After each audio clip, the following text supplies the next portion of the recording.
Hello, everybody out there in podcast land. This is Brent Wagamot welcoming you to round dos of the So You Think You Can podcast contest for Team Brent. We had three people at the beginning. We started with three wonderful people. We had to say goodbye to Cam Perry, Cam's the Hamster. He did an awesome job. But we are left with two gladiators, two legends of the game that I can't wait to talk to tonight. People from my team that I specifically picked, and I picked a great team, let me just tell you. I'm like Trump. Like everything I do, it turns to gold, okay? So my first guest tonight, do not call her Liana. It's Liana, or did I do like the Nevada thing? How is it, Liana? Tell me your name. Well, my name is Liana. Throwing that out there. I'm so excited to be here. I have not slept much because it's been so crazy these past 24 hours, but I can't wait to talk about all this nonsense. Awesome. Again, her name is Liana Boris, if you guys didn't know that already. She was on last week. She did an awesome job, and that's why she's back this week. Also joining us, he knows everything there is to know about Disney, and I'm going to find out more about him as time goes on. It's Dustin West. Dustin, how are you doing tonight? It's the apocalypse, Brent. Put on your tinfoil hats. Nothing is real.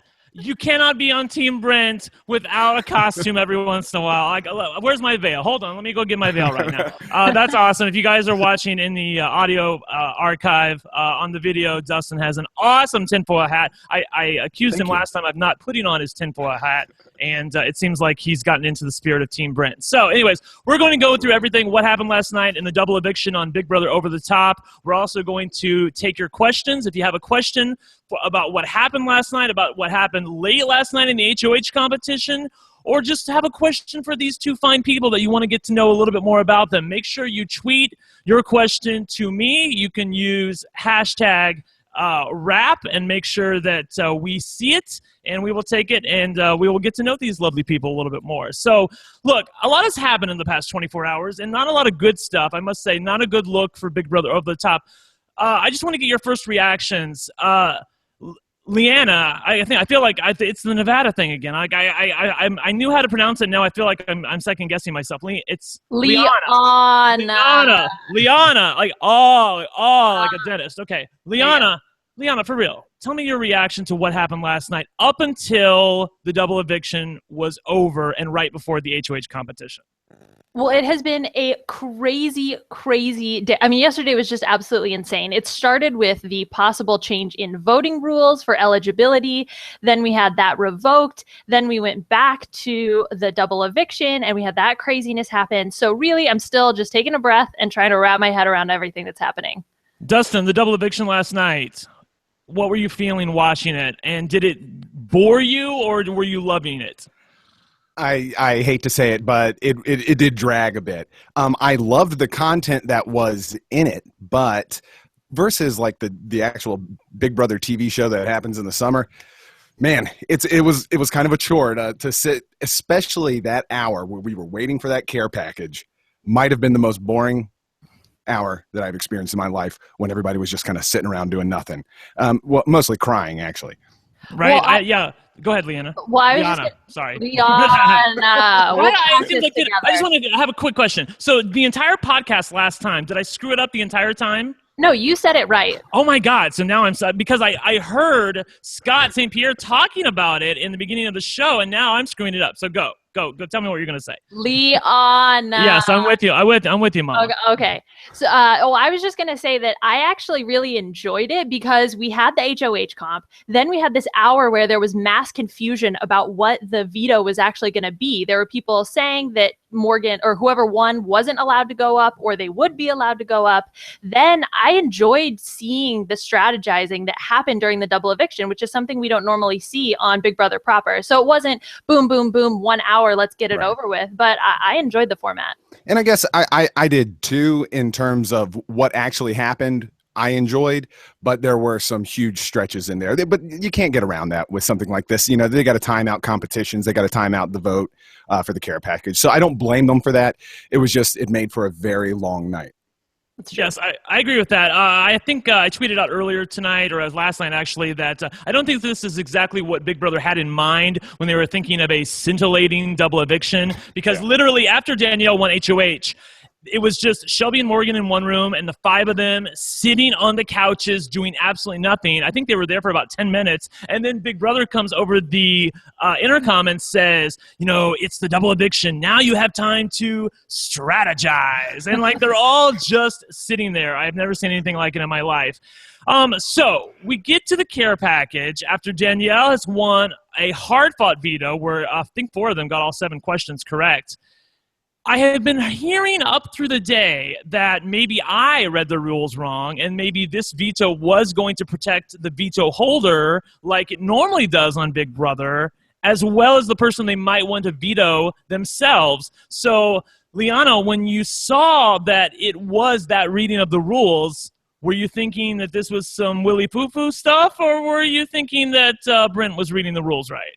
My initial gut reaction was, wait, what just happened? But then when I went back and I looked at it, technically the rules said that it was the winner of this care package has the veto.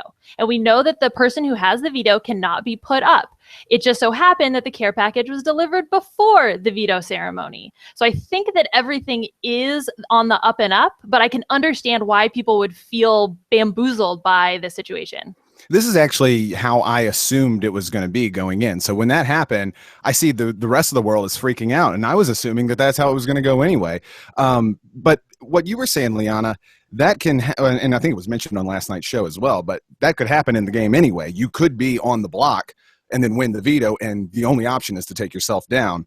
So that could have been an option, but they didn't go that route. Well, I think when you look at the precedent of what had happened in BB4 and BB14, though, that the person who was holding the veto, which was awarded before the ceremony, could still be eligible for nominations. Mm-hmm. So that's a part where I can understand why people would feel frustrated by this almost seemingly change in rules. And I think that comes because there have been so few instances of this. We are used to nominations being in place before the veto is even discussed. Mm-hmm. Right. Well, I think that we can all agree that they dropped the ball. Let's just say that. They dropped the ball. They didn't make the rules clear about what they wanted to have happen.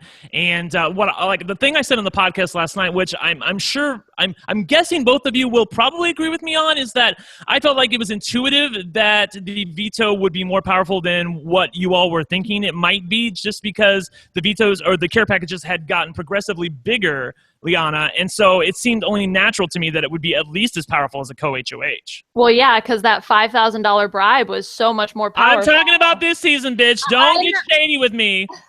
But I'm saying that if Big Brother, if that's the way they're going to be, they're probably going to stick the same way, and it may not necessarily be more important.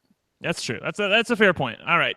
So we get to the double eviction where Danielle has to make her nominations. She realizes that she cannot put up Shelby. She cannot put up Morgan. She has to make a decision about, as Alex said on last night's show, who she's going to execute. And she decides to talk with them about this. Dustin, I'm curious, did you like the fact that Danielle went into the other room and had a good 20-minute conversation with the enemy? I really did. I didn't necessarily see the strategic point of it because she is going to have the deciding vote whether it goes, or if it comes to a tie, as it did. She was going to have the deciding vote, or everybody was just going to be on the same page. I think what it did more than anything was really rub some salt in the wound of what had been happening over the last week anyway. It's kind of a patronizing thing, I think, from Shelby and Morgan's point of view, to even pretend like they're giving them some sort of semblance of power in that situation.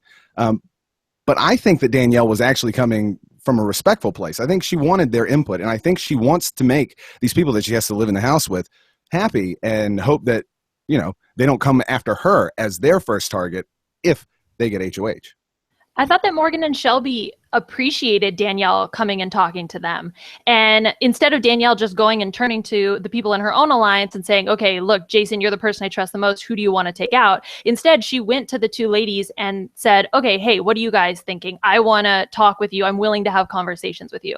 Yeah, I think that she wanted to try to make a deal insofar as it didn't disadvantage herself, which of course you should never do in Big Brother. You should always make deals that advantage yourself.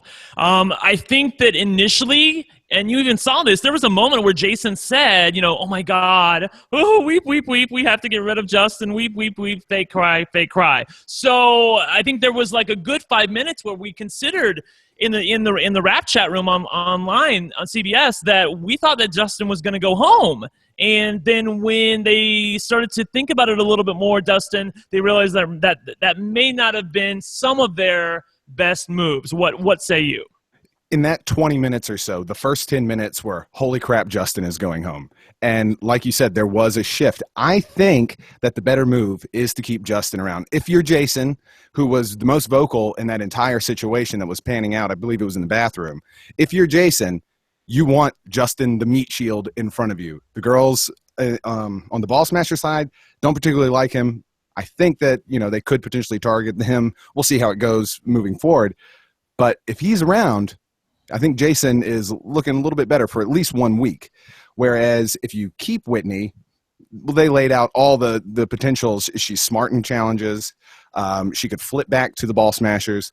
There's a lot of things that could happen if you keep Whitney. Justin seems like a safer bet in my mind. Yeah, Liana, I really thought that, well, let me put it this way. I think that if this had been a regular Big Brother show where the double eviction is flying by, I think Justin would have been eliminated last night. Are you with me on that? Yeah, I agree with you. I think that it was Jason coming in and flipping everything back that allowed Justin to stay and ended up with Whitney being evicted. And it was so interesting watching that, too, because, as I said, Jason at one point was ready to evict Justin, and he's still sort of grappling with that later today. Like, in his head, he had already sort of mentally started to evict Justin in his own mind, and I still think he's in a rough space all day long. We can talk about why he may also be in a bit of a rough space a little bit later, but I think that it took him a while to wrap his mind around the fact that, even though it seems obvious that we should get someone as popular as Justin out, maybe that isn't our best move, and it was interesting watching his mind. You could literally see the gears turning as he thought about it, couldn't you, Dustin? You could see his gears turning. Everybody else was dead set. Yes. Nobody else changed their opinions through the entire thing. And I saw it in the chat as I was watching live. It really was. Everybody's like, oh my God, Jason is working this. Like, I can see what is happening. And I do ultimately think he made the best choice in that decision, in making that decision to vote out Whitney. But I don't know. Everybody else was dead set, so I don't know where it falls for them. Okay, Liana. So let me ask you this: winners and losers from last night from evicting Whitney. So what about Jason, Danny, and Chrissy? People who won and lost. Yeah, so Jason, I think won. I think this was the right move for him to take out Whitney because Justin and Whitney were very close. And Whitney is not going to go to Jason, but Justin will go to Jason. So I think that he ultimately was a winner. It was probably too soon to take out Justin. So I'm happy with this move for Jason. For Danielle, on the other hand, I think she should have taken out Justin. I think she should have stuck with her guns and kept Whitney in the game. Yeah, I think there was an opportunity here where I think that Danielle totally could have locked up the final care package if she had evicted Justin. And not just because of the fact that Justin would have been gone and he wouldn't have obviously been there to get a care package that might go to Danielle, but by making that move against Jason and thinking for herself and waking up as the entire chat room was trying to get her to do, Liana, I really feel like that she could get in more of the good graces of the fans that she's not in already by making a move that is maybe indirectly against her boy Jason. Well, and this is something that we've seen from Danny is that she is still in this groupthink mentality. She wants to do what's best for the group. She's not ready to do what's best for her.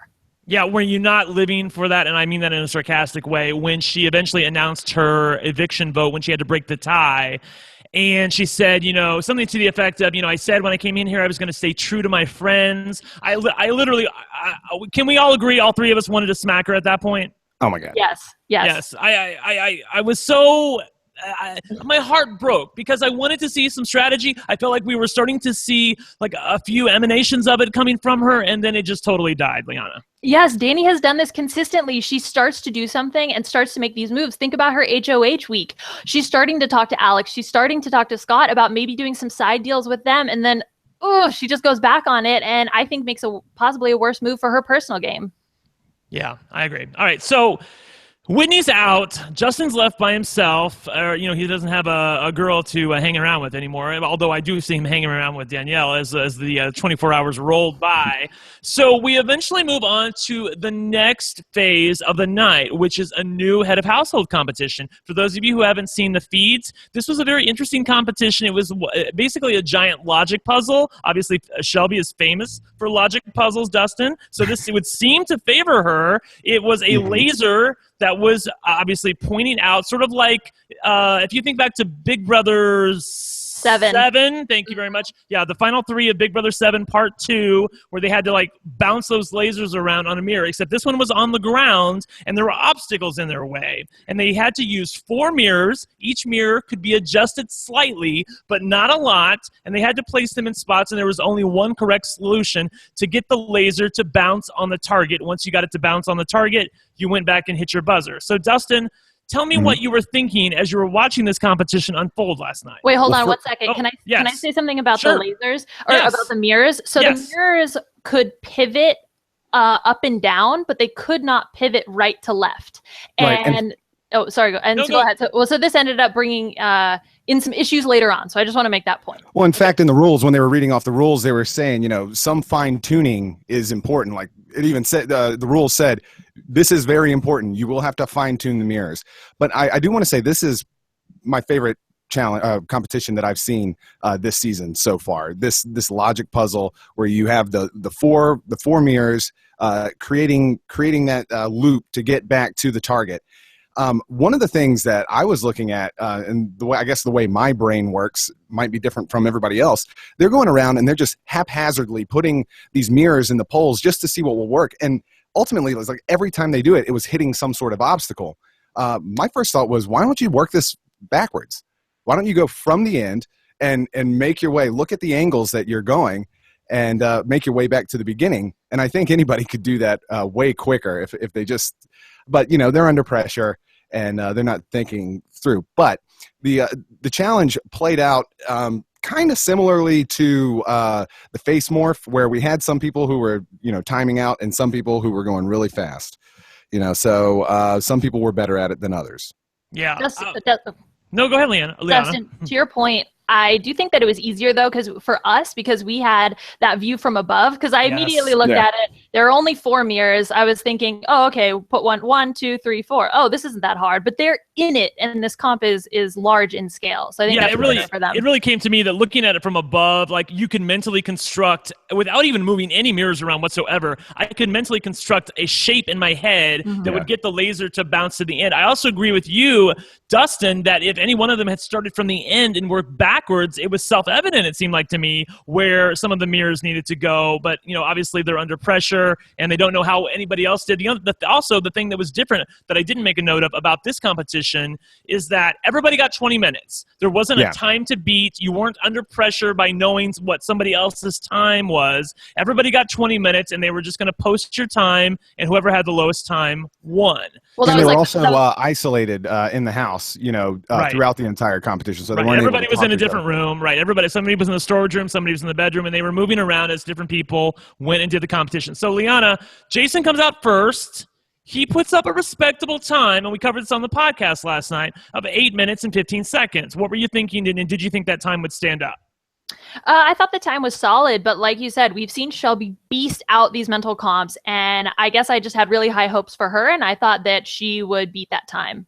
Yeah, I agree. I really thought that Shelby, given all that she's talked about with logic puzzles and how she's, I think she had like a 47 out of 50 on the Wonderlic or something like that. That she would really slam dunk this. And if you don't know what the Wonderlic is, it's a famous IQ test that they give NFL players, people on Survivor, things like that. So Dustin, did Brent just make a sports reference? Oh please, Brent knows sports. I have to tell you that I wasn't into sports for the longest time as a young gay boy, but then I went to work at this place called Damon's. It's a place with ribs.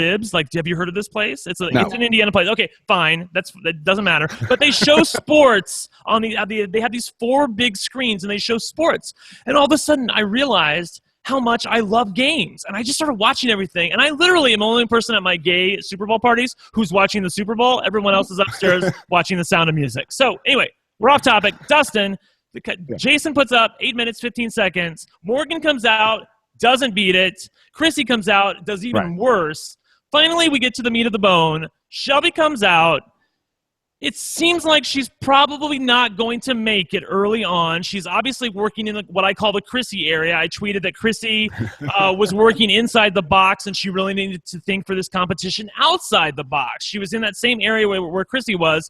Then all of a sudden, at around 6 minutes, 50 seconds, 7 minutes, it dawns on her. She starts to work out what the right path is, and it didn't go so well from there. Tell us what happened. So what I was seeing when I was watching that was, like you said, light bulb goes off for her. She's got it figured out. And now she's got this one mirror that as she places it, all the lasers are connecting in all the other mirrors, but this one seems to be pointing up a little bit. It keeps drifting up, and she can't quite get it rotated into the correct position. And she struggles with that for a little bit, and then fish. We get fish. For about a minute. We get fish. Yes, on Big Brother Over the Top, we're not supposed to have fish. And we've had a lot of fish today. Yes, I didn't tweet this out because I thought it was a little bit too vulgar, but it's Rob Has a Podcast, so I'll say it here. I felt like the mirror was like an 80-year-old man with like 5 tablets of Viagra. Like the light bulb, the laser just kept going up every time, and she could not get it to go back down. So, I know. I'm glad you guys like oh my God, that's my not jokes tonight. All right. So did you think that there was a problem initially when you were watching this like I did? Or did you not think that there was an issue going, Liana? I didn't notice at first. Okay. And it took going back, and there's actually a video that I saw posted on Reddit, and I know it's floating around Twitter, where somebody actually took the video of her comp run and then had amplified what I believe the background noise. And you can see and you can hear the mirror rattling around. Right. There's a swivel in the back of the mirror. So let's back up a little bit. Jason made a note, and we all know this, that if you break the mirror, it's your fault, okay? So if Shelby, by her own volition, if she had broken the mirror, she should not get another do-over. It's not Big Brother's problem. However, when she starts the competition, if you guys haven't seen this video, it's in my Twitter feed. You just need to go back maybe an hour or so. I've tweeted it out. You can definitely hear that the swivel is broken inside the mirror when she initially picks it up, and she hasn't even touched it yet. And it's that same mirror as you follow it around throughout the competition that continually gives her problems. Dustin, when you saw the video that's been going around of Shelby's problems with this mirror, and you saw from the beginning that it was broken, did it make you feel better about Big Brother eventually deciding that we're not going to count your time, we're going to give you a second chance? And oh, by the way, I see you've got your tinfoil hat on. I do have my tinfoil hat on. Okay. The house guests all day today have been, well, for what little bit of the day they've been up, have been talking about, potential production rigging. And that's why we're getting all the fish, because they're not allowed to talk about that. Right. And my initial thoughts on the whole thing were not that it was rigged. I thought, this feels like something got messed up. Now, there are 2 potential theories that I have been hearing. One is that there was a kind of like a replica mirror that was just to kind of show in the background while they're reading the rules. That right, the demo mirror, right. Yeah, the demo mirror. I couldn't think of the word. And so maybe those got switched and that one wasn't functional and to be used during the actual challenge. The other thing is that potentially this mirror has just been slowly disintegrating throughout the challenge, and that everybody has, leading up to Shelby, has had a slightly worse and worse and worse mirror experience until we get to her, where it just doesn't work for her. Right. Yes, Liana, the latter. Yes. So yes. Chrissy went right before Shelby. Take it from there. Tell me what happened. I went back and I watched Chrissy's run, and she is just force-fitting these mirrors to try and angle in a direction that they clearly cannot move in. And I think Rob said this in the chat last night, she's the muscle. She's forcing it into a position it should not be in. And you can tell that I think that she's starting to break down the fasteners that keep the mirror from moving up and down unnecessarily.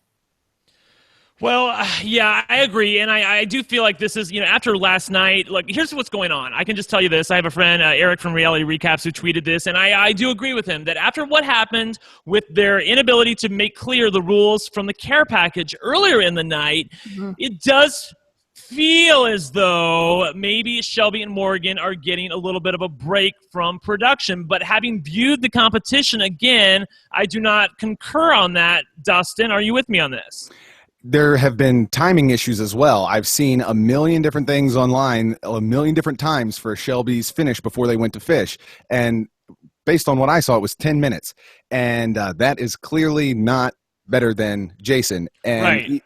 Even though throughout she was messing with this broken mirror, it's hard to say that she would have been better without them having to replay it. I do not believe, even though I have my tinfoil hat, I do not believe that production had something in mind going into this challenge that would say Shelby needs to win. All right, so just to back up a little bit, here's what happened. I mean, I should have made this a little more clear. So Shelby goes, we go to fish, and then here's where the Big Brother Over the Top really dropped the ball. After what happened with the care package earlier in the night where they didn't make it clear, they decide to just do nothing for almost 2.5, 3 hours. We don't see Shelby. We don't see Justin. All we see is Chrissy, Jason, and Morgan in their respective bedrooms. Actually, Chrissy is stuck in the pantry or the walk-in reading place. recipes. Yeah, exactly. Yep. She doesn't have a bed, so she doesn't even have the ability to lie down. And we're just in a holding pattern, and we don't know what's going on. I thought at one point that Justin, because he had been complaining earlier in the night that he didn't feel well, that maybe he had a medical emergency, maybe they had taken him out, I don't know. Maybe Shelby, people were joking on Twitter that she's an attorney, Liana, that she was reading them the riot act about the mirror and how it didn't work. I think we can all agree after it. Look, here's the thing. I don't think that the issue about it's 7 minutes, is it 8 minutes, is it 10 minutes, I don't think it comes into play, Liana, if her mirror was broken from the start. Right. Well, this is something that we've seen this before. I think it was in Big Brother 7. It was an HOH comp, and there was an issue with the buzzers working where the contestants would hit the buzzer and the buzzer wouldn't light up and it wouldn't recognize it. And I remember that they ended up redoing that competition later and repeated the whole thing because of technical issues. Right, So but not to interrupt you, but let's talk about that. It's interesting you bring that up, Liana, because back in Big Brother 7, they had some issues with the buzzer, but famously, Janelle, who could not compete in the veto that week, she had not had an issue with her buzzer. It was she got a wrong answer. She answered a question wrong, should have been eliminated. There was absolutely no question about it. However, later that night, Big Brother ran an entire HOH competition with everybody, including Janelle, and that was what Erica and Danielle had a problem with at the time, but that's not what Big Brother Over the Top is doing tonight. Let's talk about that. Well, that's what I think is a smart move is for them is to not, instead of redoing the whole thing, they're identifying person who did the best and the person that had problems, because Justin did end up running the comp. We haven't talked about this, but he went at like 3:40 a.m. or something crazy like that. Right. And in typical Justin style, disqualified at max time. So I do think that this is the right move, having just Jason and Shelby compete. Right, so Big Brother has decided that they are going to have a tiebreaker between Jason and Shelby. Jason because he put up a time of 8 minutes and 15 seconds. Shelby because she was at 7 minutes and change when her mirror really went to shit, and Big Brother said, well, we're going to give you another chance. But, you have to look at this from Jason's point of view. Jason is in the house. They're not getting all of the information. They don't know what we know. They don't see what we see. Jason knows if you broke the mirror, it's your fault. He's hearing from Big Brother from the sheet that Danielle read that at 7 minutes and change, her mirror stopped working. So, of course, Jason is going to jump to the conclusion, Dustin, that it was Shelby who broke the mirror, but that's not what happened.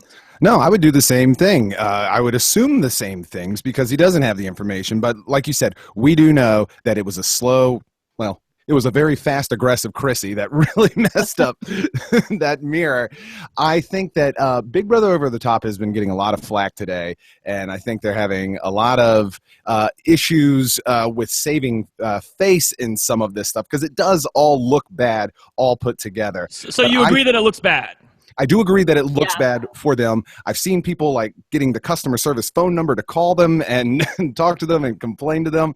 But I think the way they're handling this redo competition, this rematch between Jason and Shelby, I do think it is the appropriate way and the most fair way to do it. Liana, somebody's tweeted out earlier that in the past 24 hours, we had Big Brother effectively play Shelby's words about her LSAT and her being an attorney to the entire house. Then they put out the wrong rules. Then they had to re-put out the new rules. Then they effectively screwed up the care package because they didn't make clear what you were voting for when we gave it to Morgan, even though some people were hoping for that. Then they had a problem with the HOH competition, and now it looks a little fishy again. So where are you at? I mean, how bad do you think Big Brother Over the Top looks on a scale of 1 to 10? Oh, 9, 10. This looks horrible. This is 24 hours of just utter chaos and disaster. I can't even imagine what it looks like behind the scenes. Everyone must be freaking out. I know I would be. So I'm not surprised by any of this. But you know what's crazy is that in regular seasons of Big Brother, the feeds would have gone down before the eviction, and then we wouldn't have seen that comp on the feeds. I'm kind of curious to know I assume this is not par for the course, but it does bring that up, that idea. Yeah, that's interesting. I was thinking about that last night, Dustin. Well, go ahead. You had a thought. Well, I was just going to say that is very interesting. Maybe this stuff happens all the time during the summer Big Brother seasons, and we just never knew about it. And now we have videos that are doing side-by-side comparisons and enhancing audio and stuff like that. Access that we would never have on a regular season. And to be honest, even though it looks bad, it's kind of cool. Yeah, it is very cool because there's no editing. They can't edit anything. We know that this is the real footage of what happened. We get to see the 4-camera view of what's going on with Shelby and her mirror. So I really don't think there's any question that the mirror was at least look, let's put it this way. It was compromised at the beginning of her run. I do not think it was fair for her. I also think I feel badly for Jason here. I feel like he put up a really good time. I feel like he might have had a shot to win outright, even if her mirror was working correctly, because as I noted early on, she wasn't on the correct path. Only once she got to about within 1 minute 30 seconds of Jason's time did she eventually start to see what we all see, which is you need to think outside the main playing area, and you need to get the mirrors to bounce around the outside to get to the target. And in this particular competition, 1.5 minutes is not a lot of time because you got to reset all those mirrors and run around the backyard to press that button. So that would have been a close call to see. Exactly, it would have been very tight. Cool. All right, so the house guests finally see, after Danielle reads the results, that it's going to be Danielle. It's going to be Shelby and Jason in a tiebreaker, and they're going to have the competition tonight. We do not currently have a president in the Big Brother house, Liana, and what I want to know is, are they going to find out tonight? Well, first, I just want to mention the way that they revealed the times. Danielle had all of these envelopes. She went through, read every single time, got to the last one, and is like, oh, Shelby, sorry, we're going to redo you and Jason. The end. Yeah, what was the point? What was the point? Exactly. What on earth was the point of that? Can you just not come right out and say it? I thought that was utterly bizarre. What was the question? I forgot. A good way to avoid the presidential talk, huh? Right. I was thinking of so the house guests don't know who the current head of household is, so they don't know if it's Shelby or Jason. They aren't going to find out probably for another few hours. It's around 4:38 Big Brother time as we speak right now. So it's going to be interesting here. Let me ask you this question: do you think is there any way that Jason or Shelby should try to make a deal right now? Liana, please tell me if I'm wrong. Yeah, with one another. I think that could be a really interesting move and essentially could protect either one of them no matter what happens. The only thing I don't know is that if Jason would be willing to do that, and does he have to keep both Morgan and Shelby safe? Yeah, or would it be a one-on-one deal? I agree. Dustin, it feels like it's a little too teamish here. Shelby's trying to protect both of them. If she had her own self-preservation in mind, I feel like she would go to Jason and say, look, it's me and you. No matter what happens, I will not evict you. If I'm the HOH, you keep me safe. If you're the HOH, that might mean putting her up on the block, but he's got to keep her safe somehow. And I think, she, just like you saw with Alex a couple weeks ago, when you're trying to save more than just yourself, your hands get a little too dirty and people notice. There are two things that I think could potentially make that relationship work. One, they've just spent the entire week being co-HOHs together and talking strategy to one another. And I think maybe building a slightly better relationship than they had before that week. The other thing is in Shelby's latest live diary room session, she was talking about when the sisters revealed the fact that they were sisters, that, she was very, very excited. Oh, that's cool. I also have a secret. But in her diary room, she was saying that this is not great for me, and they're just looking out for themselves. So I know that between her and Morgan, she's not necessarily 100% glued to Morgan. She saw a scenario where she would have to separate herself from those two. So I could see her separating with Morgan and working with Jason. It could potentially work. And I think that if Jason wins HOH here on this rematch, she might have to. Well, that, and then from Jason's perspective, he said that he's willing to take Shelby further. And I think that he might be willing to, I mean, obviously, if he's going to make a 1-week deal, he would, if he could take out Morgan, he would, and then promise to keep Shelby safe, which is something that he might have done anyway. Is this just a means to an end, though, or does he want to sit next to her at the end in this scenario? From the live diary rooms, he's only talked about taking her to Final Four, but I think that that was in the context of Whitney, that he would have rather have taken Whitney out than Shelby. So now that Whitney's gone, I'm not sure. It'll be interesting to see his next live diary room. That's still up in the air. Right. So let's talk about Jason's headspace right now. Jason obviously has limited information. He thinks he probably should have won the HOH competition after what happened with the care package and the veto last night, and he was pissed about that. He's a Big Brother historian, remember, and he'll tell you. So he thought that that was a little off last night. But be that as it may, he still thinks he might have won the HOH competition outright. He thinks that Shelby probably broke her own mirror. He's been trying to get into the diary room. He wanted to read the rules again. They wouldn't give him the rule book. So it seems not a good space, Dustin, for Jason right now. Even Danielle is aware of that. But it's so funny because coming right into this show, they're getting ready for this HOH rematch, and he's trying to pump himself up. He's trying to say, I've got this. I can do this. It's going to be the same comp. It's just going to be a slightly different puzzle. I know I can do this, but a lot rests on this. And he had it. He had it in his hands. He had it in his grasp so closely last night. I could – I wouldn't want to be in this position. I didn't think I would say this, but I really do feel bad for Jason in this moment. He has been through this utter roller coaster of emotion. You know, whether or not you want to say the tears are fake, it's still crazy to go through that double eviction, then to possibly have the HOH and have it ripped away from you. You know, I get it. I can see why he's upset. Can I talk about the tears for just a second from last night? Yeah, please. I've seen a lot of people talking about whether they're fake or not. I don't know if all of the Misfits tears were fake. They seem to huddle and they seem to have that real kind of emotional moment together. I'm hearing Fancy Fencerton here. You do. I am qualifying my hot take. Okay? All right. My hot take is I feel the only person that had real emotion last night was Whitney. And I know that because I cried when she cried when she got evicted. It was sad, man. That was some real emotion and some real tears when she walked out that door. Right, and we didn't even get into this, but Liana, don't you agree with me that she played so badly last night? I mean, she didn't. Like I said, the one person she was campaigning to was the person on the block who doesn't even have a vote. Come on.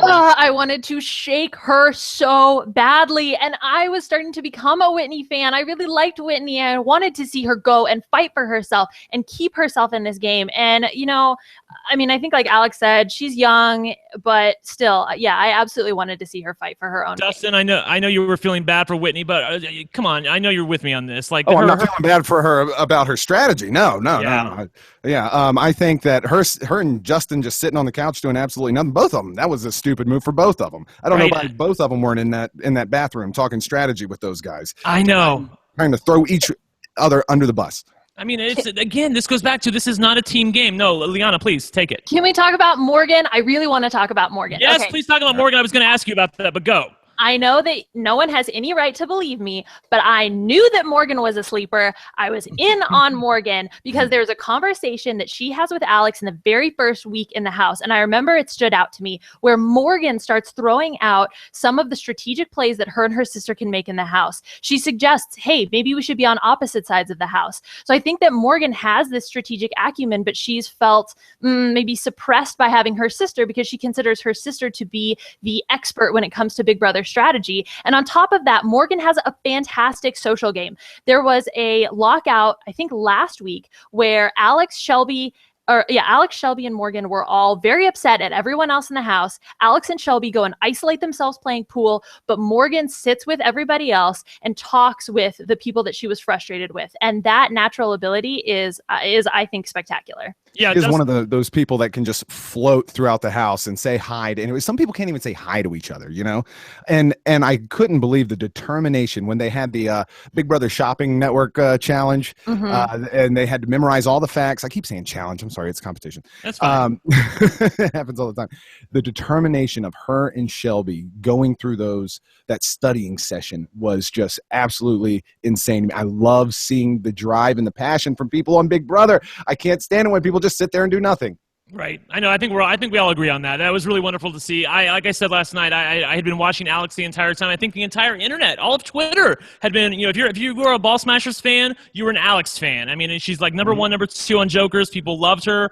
But after watching Morgan perform last night and the way she studied and the way she put that speech together, I mean, I was really living for what she was serving. So anyway, Let's start taking your questions. Again, if you want to if you want to ask a question to Liana or Dustin, make sure you get them in. Make sure you use the hashtag RHAP, and we will take your questions. I do have a couple more things I wanted to ask you guys tonight. So Danielle was HOH last night, again. And I'm really liking what I'm seeing from her, even more so than I did last week. Liana, please tell me you're with me on my love for Danielle. No, Okay. I see the same thing. This is, again, the same thing when she was HOH, is that initially I'm excited by the moves that she wants to make and her initiative. But then the ultimate decision, I don't think is in her best interest. I said the same thing when she took down Whitney, and I'm saying the same thing now with her taking out Whitney instead of taking out Justin. Because then if you think about what was the point of her saving Whitney? If she was going to Whitney was going to be indebted to Danielle, why would you take her out then the next week? Yeah, Dustin, I said this was a hard call on the show last night, but I really, like I said, we're omniscient. We know who's popular. We know who's not. From Danielle's point of view, I did think it was a somewhat valid, but maybe a little tenuous argument that, Justin and Whitney have an equal chance of getting the care package. I mean, she knows he's got a pizza video, for God's sake. Please tell me. About to eat some pizza. Right?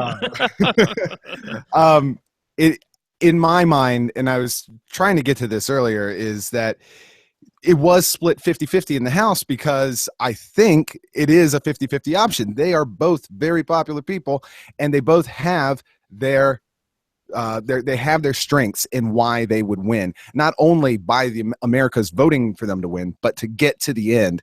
What I think Danielle needs to do is just stay strong and continue to make good, sound decisions. This was a hard one last night.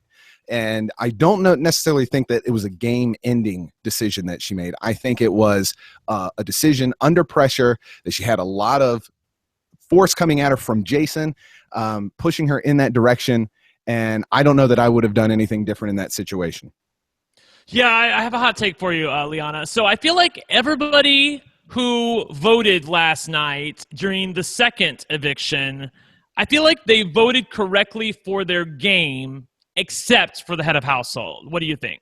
Yes. Yeah, exactly. I think the exact same thing. I really put this move on Danny, and it is so exciting and then so frustrating to watch her play.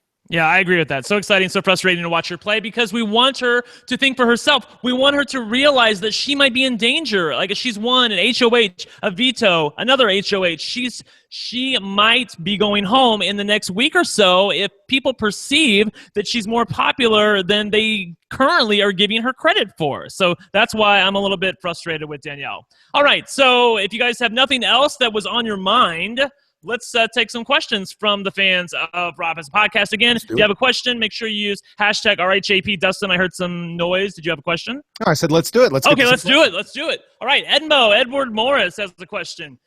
Is this one-on-one HOH competition a good or a bad thing for Shelby? Dustin, since I heard your voice, why don't you take this one first? What do you think? Good thing, bad thing for Shelby? I think in light of recent competition results, it's a good thing for Shelby. She's been doing pretty good. And I think that in general, in the grand scheme of this whole season, she's going to do better at any given challenge than Jason will do, especially under pressure. So I think that Shelby has the leg up to win tonight. Well, and it's interesting because, Shelby has won a couple of competitions almost in a row, but I don't think that she's stuck with that same comp beast label that Danny is stuck with. Mm-hmm. So I think that she could win this and it would still not be an issue for her. Yeah, I agree with you there. I feel like that Shelby is still currently flying under the radar a little bit. They don't realize how smart she is. That could serve her well as we get down to the final three here. All right. Jocelyn Halbert has a question I'll throw this one out to Liana. She says, what's the deal with Jay and talking about bowling. I guess she's talking about Justin here. Justin talking about bowling. Is that what's going on? Do we know what this is? I'm not sure. Talking about bowling? I'm not sure. I'm not sure about this question. I mean, I have a partner named Jay, but he doesn't bowl, so I wasn't sure where this question was coming from. Dustin, do you know what this is, or should we move on? I think we should move on because Jay could be Justin or Jason. Wait, bowling happens in the house. There was melon bowling, and somebody broke a watermelon. That's all I know. That's all I know. All right, it could be yes, it could be Jason too. I said Justin, but it could be Jason. Anyways, so John Densford follows me on Twitter. Love this guy. Says, "Isn't it better, Dustin, for Jason if he throws this HOH?" This is interesting because I heard this talked about in the chat room last night. I think there is an argument here. He says, "Isn't it better for Jason if he throws this HOH? It's unlikely that he gets voted out this week." What say you? That's exactly what I was going to say is if Shelby wins, I don't think her and Morgan's target is going to be Jason. I think that they are looking at Justin. Not smartly. I think they should go for Jason, but I think that they would be looking at Justin. And if Jason had that information, then maybe he could throw it. Ooh, so this is the point in the game where okay, there's been two sides, and when is it that you flip over and start cutting the strong people on your own side, and when is it that you keep playing the sides game and then start to position yourself towards endgame? And I think that Jason at this point is probably still focused on trying to get Morgan out of this house. Possibly. I don't know, again, if he's ready to make that swap and take out somebody like Justin or Danny. Yeah, I feel like you have to look at this from Jason's point of view because let's say he throws this and gives this to Shelby. So somebody he's going to lose somebody most likely from his team, although there is a mechanism with America's nominee and the veto for somebody on Shelby's team to go home, i.e. Morgan. But I feel like it still gives Shelby a little bit too much power, and Jason is a very inviting target. He had to know that when Shelby was originally HOH last week, before Jason became co-HOH with her, that Jason was number one on her hit list. The only benefit I see here is that if everything panned out perfectly, Jason could get out someone like Justin without any blood on his hands. That's the only thing that I could see positive in that situation. What I would argue here is for Jason to go try to make a move with Shelby privately, without Morgan, without Danielle, just her and him, and say, look, if either one of us wins, I'm not going to put you up. I don't even know if he can say that because he's going to have to put her up with Morgan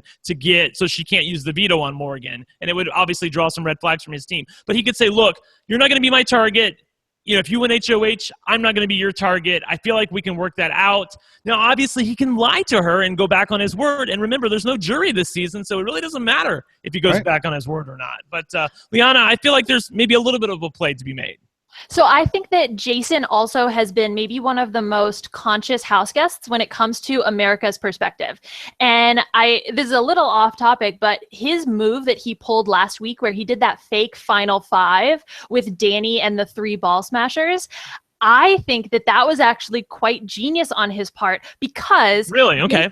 Jason he did it for entertainment purposes. Jason is not trying to appeal to the broad audience of Big Brother OTT. He is appealing to the Twitter people that he knows. He's been in the BB streets for 14 years and he knows what these people like. And I think that by rallying his base in this exciting kind of entertaining move, he thinks that they'll enjoy it and then they will fall in line behind him and be willing to vote for him at the end. Okay, Dustin, a base turnout election. Jason is trying to get his people to the polls. What say you? I say he's got to try really hard and use all types of media platforms. I think that I was entertained by that move as well, so I can't blame him. Good.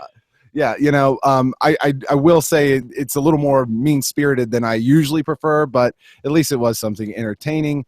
I don't know that would clinch him the win, something like that. But if he keeps doing things like she said, like Liana said, you know, he is very in touch with his base voting group. So he just needs to keep appealing in those little ways. And those are the things that the other house guests. Cool. By the way, America's HOH, i.e. me, I haven't told you guys, but I don't care what happens if it's Jason or Shelby. Y'all got to nominate Chrissy for once in your life. Can y'all please do this? I've been campaigning for it. no one listens to me anymore. Like I was your king in the beginning, and now I'm like a stable boy. Like y'all have to listen to me and do this for me. Anyway, so Edmo, I love you. If you have a question, please get it to me and see if you can beat out Edward Morris for the amount of questions, because he's always coming up with good shit. He just says, if you were Jason, who would you nominate this week, and who would you want out? And obviously, same question for Shelby. So, Liana, let's take it from your point of view. If you're Jason, who should Jason want out realistically this week? Ooh, so again, this is the question about, do you try and take out Morgan or Shelby, or are you willing to make a move for the other side? I think initially, if Jason wins, he puts up Morgan and Shelby. But then, he's got that backdoor option. He's going to have to see who America nominates. There are just so many different pieces moving. I think playing it slowly, but starting with the safe move of Morgan and Shelby up first is the way to go. Yeah, Dustin, I don't know that there's a really good spot for him if Jason is the HOH. What do you think about Shelby? If Shelby is the HOH, what should she do, mindful of the fact that America also has a nomination and a vote, and this could quickly get turned around on her? She does have a lot more free range than Jason does, because being the underdog, she has less options and has to be a little more aggressive than he is right now. The scenario where America is going to put up somebody, if she puts up, let's say she puts up Jason and Justin, the two seemingly biggest targets that she's going to be going after. Those are the initial noms. Who comes after that? Chrissy, Danielle, or could it be Morgan?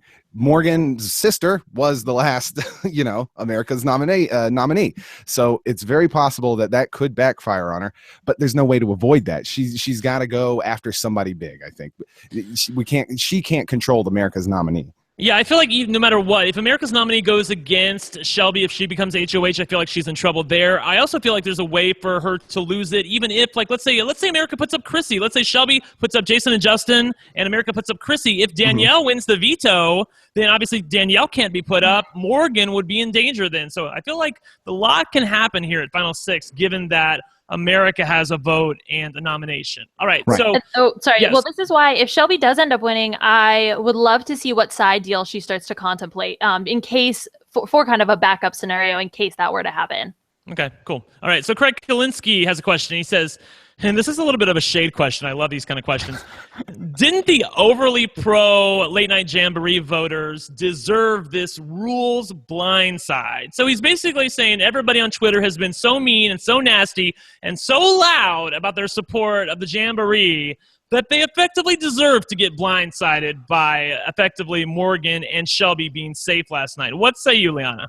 It was entertaining, to say the least. I don't know if I would say it's deserved. I mean, there's just been so much craziness surrounding this season. People in the house saying mean things, people on the outside saying mean things. I don't know. I'm a weirdo. I take comfort in logistics. So for me, it's a little unsettling to see all of this craziness happen with the miscommunication from CBS.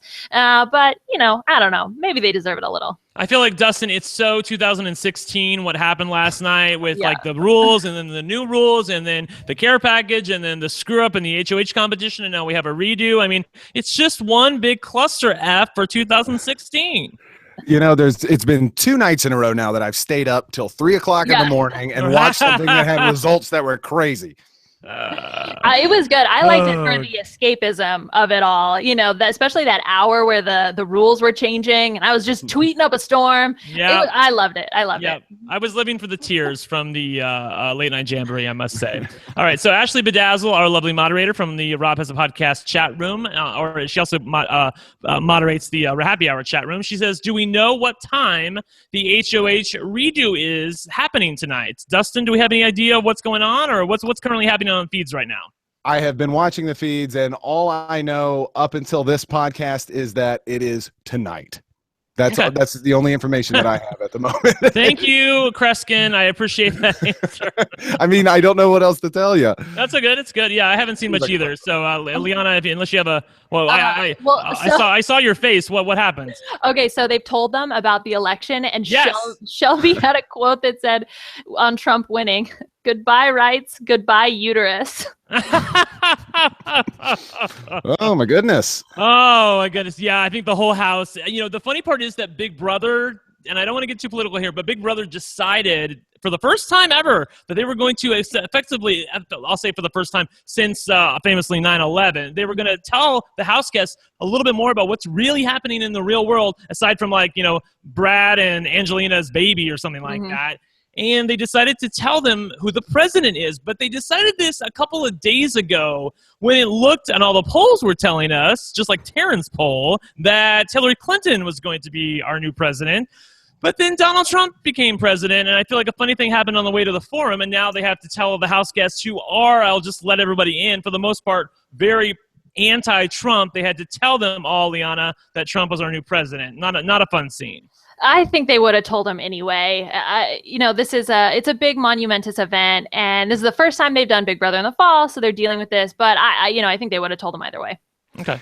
Yeah, it's very different, and it's it's an interesting thing that, like you said, we haven't seen before. It reminds me of I don't know if I want to say that. I don't want to go there. Never mind. Okay. Well, I will tell you this, that I thought it was so funny. I saw Jason earlier telling us that it was all Monty. It was all Monty. Monty's vote is what did us in. We should have kept all of the pro-Trump people in the house. We shouldn't have let them out so that they could go and vote. So obviously they're trying to wrap their heads around our new president, just like the rest of us are. All right.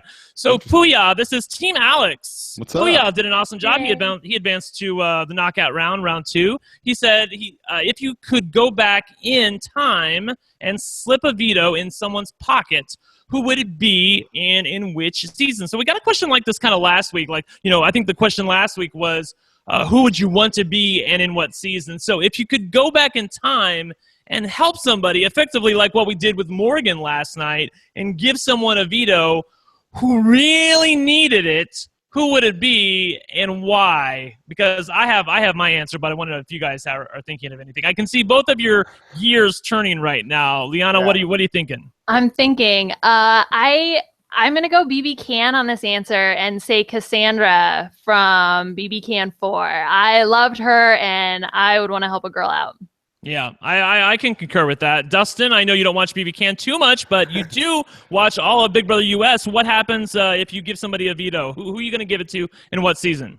I'm gonna go recent, and I'm gonna go BB17, and in whatever situation could possibly save Johnny Mac to get all the way to the end. So I think that was the final. Yeah, no, the final 4 veto to get him into the end. He was my guy from the beginning on that season. Yeah, I was going to say, Rob, if I do any more of these hosting gigs, I really need to have the soundboard because I'm living for it. All right. So, all right. Jonathan Lewis has a question. Dustin. Oh, this is a question to Dustin. I like this. Oh, and apparently it's a Liana at the end. So it says, Dustin, how many Star Wars toys do you own? Liana, same question. All right. So I have a box somewhere in this house that has every single action figure from when Episode 3, the third prequel came out, because I was working at Toys R Us at the time, and I bought them all, and I was like, one day these will be worth $10 million. And so I just have a collection of a lot of Star Wars stuff. It's one of my favorite things. Liana, I don't see any Star Wars behind you, so tell me something about you that we don't know. Hobbies, something that would be interesting to the listeners that we don't know about you currly. Something that would imply that there's something interesting about me. I'm sure there's something there. Let's see. I don't own a car, but I do own a scooter. So pretty cool on a moped going 35 miles an hour. I can't even imagine not owning a car. Good for you. In your hair on that Vespa. Right? Exactly. Good for you. That's great. All right. So cool. Oh, good. John Densford says, does anyone in the game have incentive to vote out Chrissy? So this is what I was alluding to last night. I really do feel like the final 3, that Big Brother Over the Top's decision to have a final 3 has really de-incentivized that's a Vanessa word, I feel like. The house guests to want to get rid of anybody or to really plan ahead. Is there anybody who would be willing to get rid of Chrissy, and should they? Liana, what do you think? Brent, you're just silly. That's the best I can do. No, why would anybody waste their HOH on Chrissy? I just don't see it. Even production has forgotten about Chrissy. They don't even know that she's still there. She's kind of like, she started doing this thing with her microphone where she, I think, obstructs it on purpose, because one time she got called out for production by having her microphone obstructed. But she's like the kid that falls down and then gets recognized by her parents, for falling down. So she keeps falling down on purpose. Yeah. So I just don't see it. No. All right. So Dustin, were you living for Chrissy in the storage room last night, where she was basically in there for 3 hours on that damn chair? She literally looked up at the camera and said, "Did you guys forget about me?" And I think she meant it. Yeah. And they eventually moved her into a more comfortable room, but I went back and watched that, however long it was, like an hour and a half, and I kind of like scrolled my little bar across, and all you saw was like the pillows move in different positions in fast motion. She just stayed put in one spot for so long. It was hilarious. Cool beans. All right, so KS140921, all the numbers, he has a question. He says, having only 2 redos is a smart move for U.S. Okay, so what he means is having only Shelby and Jason redo the HOH competition is a smart move for either the U.S. or us. I'm not sure. He says, who wants to sit through Justin, Chrissy, etc., redoing the HOH competition? So I can get on board with this, actually. Well, what do you guys think? Yeah, that's fair. It was a long challenge. It was a long slog last night. I don't need a redo of that. Yeah, right. Liana, I did exactly what I said JP not to do on his podcast. It's when whenever the host throws out a question and says, "What do you guys think?" Inevitably, both people jump in on the same question. They're like, "Oh no, you go. No, you go. No, really you. It's okay." So I did exactly what I said I wouldn't ever do. All right, Kelly Lynch has a question. Does Shelby even trust Jason at this point? So we floated the possibility of Shelby trying to make a deal with Jason, given that they're the only 2 people who are left from the HOH competition playing tonight. But is there any trust left between Jason and Shelby at this point? Liana, I'm not really sure about that. Well, it's weird because Shelby has been consistently burned by Jason when it comes to deals in the house. Yet I watch Jason interact with her when she was crying when they were co-HOHs together. She seemed comforted by him. I mean, he does, for all the mean things he says, I think has a fantastic social game and is able to comfort her. And I think that can translate into trust, especially because there's no one else who Shelby could possibly trust in the house. Yeah, Dustin, I really was taken with Jason's social game last night when Alex was evicted. You can call it fake or not. Of course, Alex isn't on the jury, but he knows America's watching. He said, Alex, look, this is not a personal move. It's a game move. You should. We were threatened by you, and that's why we evicted you. Yeah, we got the best player in the house out of here, and I really did feel sincere in that moment. There were some moments with Jason that didn't feel so sincere last night, but that was one of them. In terms of, if you don't mind, if I go back to the Shelby. No, it's your show, you guys. Do whatever you want. One thing about building trust between them, and I do agree that he does have a genuine some sort of relationship with her in terms of comforting her and stuff. But I do see a way that he could rebuild trust with her if he happens to lose this upcoming HOH redo, and he is finding himself in a position where his back is up against the wall. It gives him the option to make a move with Shelby to prove his trust, because he won't have any other option. And that's one thing that he can do. It's in the worst possible position. Yeah, but if he loses, he doesn't really have any bargaining chips. Yeah, I feel like that's like the Democrats in the U.S. Senate right now. Like they don't have any power. Like they can try to make all the moves they want, but there's nothing really. There's no there, Dustin. So I mean, I hear what you're saying. I feel like the time to make a move is now. Like he has to do it before the results of the HOH competition become final. Don't you think?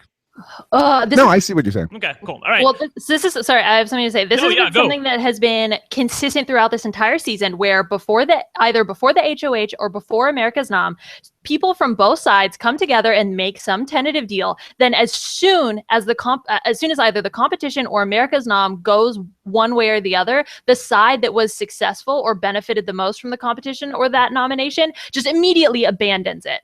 This is the time to at least somewhat stick with that deal, build some trust, but we haven't seen that at all this season. Yeah. All right. I think it's going to be a very fun night. No matter who wins HOH, we really don't know what's going to happen. Even if Shelby wins, Shelby, even if Jason wins HOH, it is not a done deal. Obviously, Jason won HOH. He's going to put up Shelby and Morgan most likely. America at that point, given that they can't nominate anybody from the Ball Smashers, would definitely put up Chrissy, I feel like. Chrissy's on the block. If either Shelby or Morgan wins the veto, they come off. Jason has to put up somebody of his own. There's only 3 eviction votes. It's going to be Shelby, who probably, let's say she won the veto, and America could carry the day. So as long as Shelby and America vote the same way, and that is iffy, then they could probably run Jason's HOH if he gets it, likewise with Shelby. So anyways, you know what? Awesome show tonight. I felt like we were so detailed, so in the weeds. Both of you were on your game tonight. It was really, really fun to see. I'm bummed that we got to lose one of you, but I know we're going to see you down the line no matter what happens. So if you want to vote for either one of these two fine people, make sure you do so. You can go to robhasawebsite.com. Voting starts now. If you want to, if you're already on the website, you might want to refresh the website. You have 48 hours to vote. You can vote anywhere from friendship to pissed to never cared in the middle, and you can make sure you get your votes in, like I said, sometime in the next 48 hours. Let's put out your Twitter if you want to tell them how they did. Dustin is at Dustin T. West. Make sure you tweet him. And Liana is at Liana Boris. That's LianaBoraas. I got it right? Yes, that is all correct. Right. Who has a lot of letters? Thank you. And I wasn't even looking at anything. I just remembered that. So anyways, if you guys enjoyed this, please let me know. Tweet me. You can tweet Rob and tell him I did a good job hosting. And get in all your votes for these guys because they really need it. And the next Team Alex will be coming out on Saturday. I think they're going to be doing their show in the afternoon. I believe it's Aman, Adam, and Puya, the aforementioned Puya who asked the question. We're going to be on Team Alex, and you'll have a chance to weigh in on them. So for Liana Boris, Dustin West, and Scott St. Pierre behind the scenes, my name is Brent Wagamot. Thank you guys for watching, and we'll talk again soon. Peace out.